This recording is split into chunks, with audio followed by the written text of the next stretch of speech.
कृष्ण ने अभिमन्यु को चक्रव्यूह से क्यों नहीं बचाया? युद्ध का आरंभ और अभिमन्यु की वीरता। महाभारत का युद्ध अपने चरम पर था। कुरुक्षेत्र का मैदान खून से लाल हो चुका था और दोनों ओर के योद्धा जीत के लिए अपना सब कुछ दांव पर लगा चुके थे। कौरवों की सेना ने पांडवों को पराजित करने के लिए चक्रव्यूह का निर्माण किया, जो युद्ध नीति का सबसे जटिल और घातक स्वरूप था।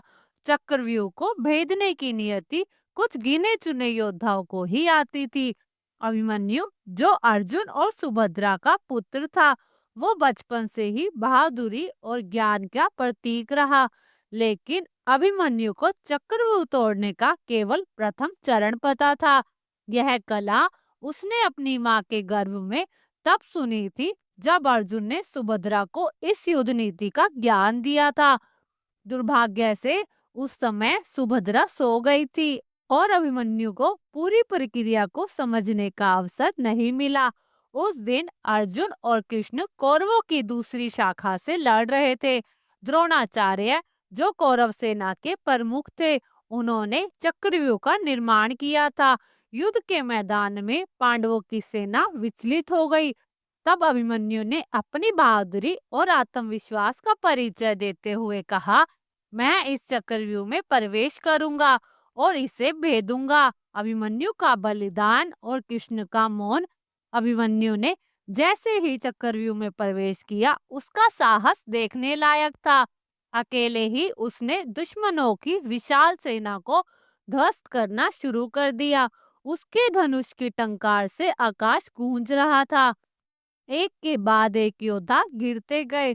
अभिमन्यु ने जयद्रथ, दुशासन और अन्य कई कौरव योद्धा को हराया, लेकिन चक्रव्यूह के भीतर दुश्मनों की संख्या बढ़ती ही जा रही थी। कर्ण, द्रोणाचार्य, अश्वत्थामा और कौरव सेना ने अभिमन्यु को घेर लिया। अभिमन्यु ने अपनी पूरी शक्ति और कौशल के साथ युद्ध किया, लेकिन यह असमान युद्ध था। अंततः उसका रथ टूट गया, छिन्न हो गया और वह अपने गदा से लड़ते हुए वीर गति को प्राप्त हुआ। युद्ध क्षेत्र में हर ओर शोक फैल गया। अभिमन्यु के बलिदान ने पांडवों के हृदय को तोड़ दिया। युधिष्ठिर, भीम और अन्य भाई क्रोध और दुख में भरे उठे। लेकिन सबसे बड़ा सवाल यह था, कृष्ण ने अभिमन्यु को बचाने के लिए कुछ क्यों नहीं किया? अभिमन्यु के बलिदान के बाद अर्जुन और द्रौपदी रोष में थे। उन्होंने श्री कृष्ण से पूछा, हे केशव, आप तो सर्वशक्तिमान हैं, आपने अभिमन्यु को क्यों नहीं बचाया? क्या उसकी मृत्यु टाली नहीं जा सकती थी? श्री कृष्ण ने गहरी सांस ली और उत्तर दिया, अर्जुन, मेरी भूमिका सृष्टि के नियमों का पालन करना है। मैं उसमें हस्तक्षेप तभी करता हूँ जब धर्म संकट में हो। अभिमन्यु का बलिदान इस युद्ध का महत्वपूर्ण मोड़ था। यह युद्ध केवल तुम्हारी या मेरी जीत के लिए नहीं है, यह धर्म और अधर्म के बीच का संघर्ष है। कृष्ण ने आगे कहा, अभिमन्यु ने अपने जीवन का सर्वोत्तम योगदान दिया, उसका बलिदान व्यर्थ नहीं जाएगा। उसकी मृत्यु ने कौरवों के पापों को और बढ़ा दिया, जिससे उनका पतन सुनिश्चित हो गया। यदि मैं उसे बचा लेता तो यह अनिश्चित काल तक चलता रहता। अर्जुन के प्रण और धर्म का पुनः स्थापन। श्री कृष्ण के शब्दों ने अर्जुन और पांडवों को सोचने पर मजबूर कर दिया। अभिमन्यु के बलिदान से प्रेरित होकर अर्जुन ने प्रतिज्ञा की कि वह जयद्रथ का वध करेगा, जिसने चक्रव्यूह के द्वार को बंद किया था। अर्जुन ने श्री कृष्ण के साथ मिलकर अगले दिन युद्ध का नया अध्याय लिखा। जयद्रथ वध के साथ पांडवों ने अपनी शक्ति और धैर्य का परिचय दिया। धीरे धीरे कौरव सेना कमजोर पड़ने लगी। अभिमन्यु का बलिदान एक प्रकाश स्तंभ बन गया, जिसने पांडवों को धर्म की राह पर अड़िग रहने की प्रेरणा दी। अभिमन्यु का बलिदान न केवल पांडवों के लिए बल्कि संपूर्ण मानवता के लिए एक उदाहरण बन गया। उसका नाम वीर साहस का पर्याय बन गया।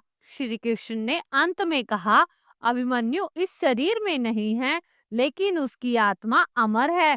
उसके बलिदान ने धर्म को स्थापित किया और अधर्म को नष्ट करने का मार्ग प्रशस्त किया। अभिमन्यु के बलिदान ने पांडवों के हृदय में केवल दुख नहीं बल्कि क्रोध और प्रतिशोध की ज्वाला भी जलाई। उसकी वीरता ने पांडवों को यह स्मरण कराया कि धर्म की स्थापना के लिए त्याग और बलिदान आवश्यक है। लेकिन यह बलिदान केवल युद्ध का हिस्सा नहीं था, यह उन नैतिक सिद्धांतों का प्रतीक था जो महाभारत को एक महाकाव्य बनाते हैं। युधिष्ठिर ने रात भर अभिमन्यु के बलिदान पर शोक मनाया। उसकी आत्मा गलानी से भर उठी। उन्होंने कृष्ण से कहा, हे माधव, क्या मेरा नेतृत्व इतना कमजोर था कि मैं अपने भतीजे को बचाने में असमर्थ रहा? मैं स्वयं को इस पाप से कभी मुक्त नहीं कर पाऊंगा। तब श्री कृष्ण युधिष्ठिर को शांत स्वर में उत्तर दिया, धर्मराज, यह समय आत्मग्लानि का नहीं बल्कि आगे की रणनीति बनाने का है। अभिमन्यु ने अपने धर्म का पालन किया, अब तुम्हें भी अपने धर्म पर अड़िग रहना होगा। इस युद्ध में तुम्हारी विजय से ही अभिमन्यु के बलिदान को सार्थकता मिलेगी। सुभद्रा, जो अपने पुत्र के बलिदान की खबर सुनते ही शोक में डूब गई थी, वो द्वारका से कुरुक्षेत्र आ पहुंची। उसका हृदय बिखर चुका था। उसने कृष्ण से रोते हुए कहा, दाऊ, आपने मुझे वचन दिया था कि आप हमेशा अभिमन्यु की रक्षा करेंगे, फिर क्यों आपने उसे उस चक्रव्यूह में अकेला छोड़ दिया? कृष्ण ने अपनी बहन को सांत्वना देते हुए कहा, सुभद्रा, तुम्हारा पुत्र एक योद्धा था और योद्धा का कर्तव्य है धर्म की रक्षा करना, और अभिमन्यु ने वही किया है। यदि मैं उसे बचा लेता तो यह अधर्म के नियमों का पालन करने जैसा होता।